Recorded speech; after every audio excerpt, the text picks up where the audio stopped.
You've just finished eating, and yet somehow, you want more. Does that sound familiar? Your stomach is full, you know it is, and still, you find yourself quietly opening the refrigerator. You come home with a bag from the convenience store, and before you realize it, everything is gone. You ask yourself, why did I eat all of that? And even as the thought crosses your mind, your hand is already reaching for something else. This isn't about having weak willpower. It isn't about loving food too much. There is a hollow place somewhere inside you, and you want to fill it. While you're eating, it almost feels like the hollow gets a little smaller. So you eat again, but when you're done, the hollow is back, right where it was, and now there's something extra sitting beside it. Guilt. The weight feels heavier than before. Today, I'd like to sit with you and explore that hollow place, what it really is, and where it comes from. Something the Buddha saw clearly 2,500 years ago may just speak to exactly what you're feeling right now.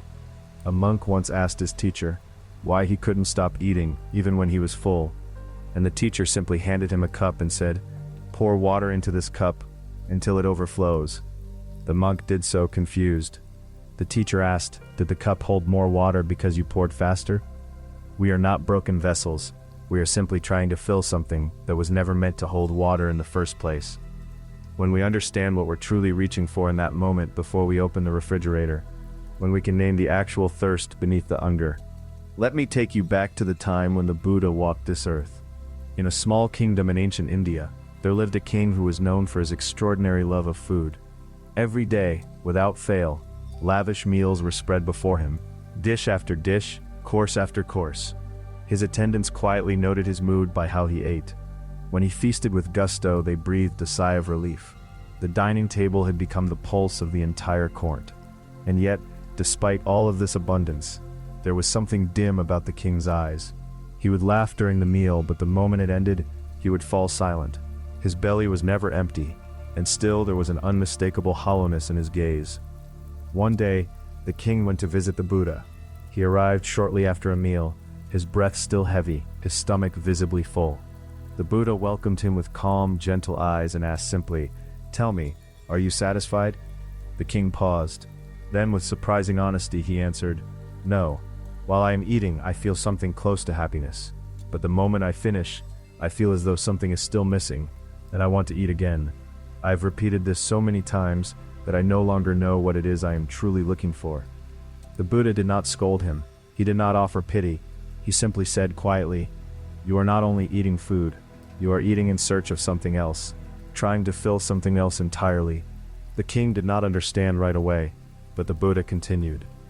When the heart is parched, a person reaches for things in the outer world to quench that thirst. Food, wealth, fame, the love of another. Each of these may seem for a moment to ease the dryness, but the thirst of the heart cannot be quenched by anything outside of it. As the king listened, tears began to rise in his eyes. For the first time in a long while, he truly felt, that someone had understood him. Within this story lies one of Buddhism's most essential teachings. The phrase the Buddha used, the thirst of the heart, is called tanha in ancient Buddhist teaching. It's a word that might sound unfamiliar, but its meaning is simple. The state of endlessly craving because something inside feels perpetually dry. Imagine the feeling of an unquenchable thirst on a scorching day. No matter how much you drink, it never feels like enough. That is the feeling. And this thirst isn't only about food or possessions. It runs much deeper than that. I want someone to see me. I don't want to be alone. I just want to escape this anxiety for a little while. I need this hollow feeling to go away. All of these, every one, are expressions of that deeper thirst. And according to the Buddha, as long as we try to fill that inner thirst with things from the outside world, we will keep suffering. Not because the food is wrong or the craving is shameful, but because the hole we're trying to fill isn't in our stomach. It's in our heart. The Buddha also taught us something important about where this thirst is born. He said it often grows from loneliness, or from a quiet, persistent sense that we are not enough. The feeling that no one truly needs us. The belief that we are somehow beyond repair. Those kinds of feelings slowly dry the heart from the inside. And when the heart is dry, placing something in the mouth brings a small momentary warmth. The sound of chewing fills the silence. The sweetness of a bite feels just for a second, like a kind word spoken directly to us. This is not weakness. This is your heart doing everything it can crying out, "Please help me." The Buddha called the first step toward healing simply this: right seeing. Seeing clearly without turning away. Before you blame yourself, before you judge what you've done, just notice. Just look. That single act of honest, gentle awareness is already the beginning of something new. So how can we bring this ancient wisdom into our everyday lives? Into the ordinary, sometimes difficult nights we actually live through? The next time you find yourself standing in front of the refrigerator, or after you've eaten more than you intended, try asking yourself one quiet question. What am I really looking for right now? Not what you want to eat, but what you truly want. Maybe it's stillness. You've been holding yourself together all day, keeping your composure, never letting anyone see you falter. All you wanted was one moment to simply exhale. Maybe it's warmth. You needed someone to say, "You worked so hard today, I see you," but there was no one around to say it.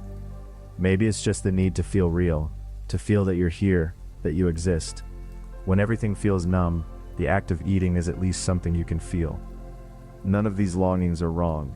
They are profoundly, beautifully human. When you catch a glimpse of that real longing, try pausing, just for a breath. I'm not asking you to stop eating. I'm only asking you to take one slow, deep breath before you do, and spend a moment looking gently inward. What am I feeling right now? That's all. In Buddhist practice, this quiet self-observation is called contemplation, simply watching the landscape of your own heart without judgment. It isn't a demanding discipline. It's a soft turning of your attention toward yourself.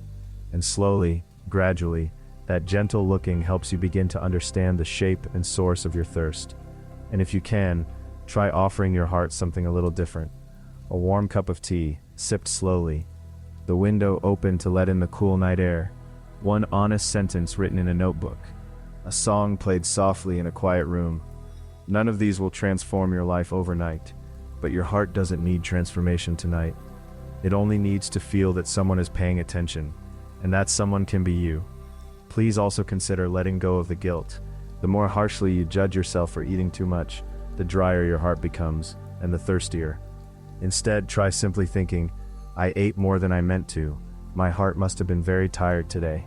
Receive it gently, the way you would receive a friend who is struggling.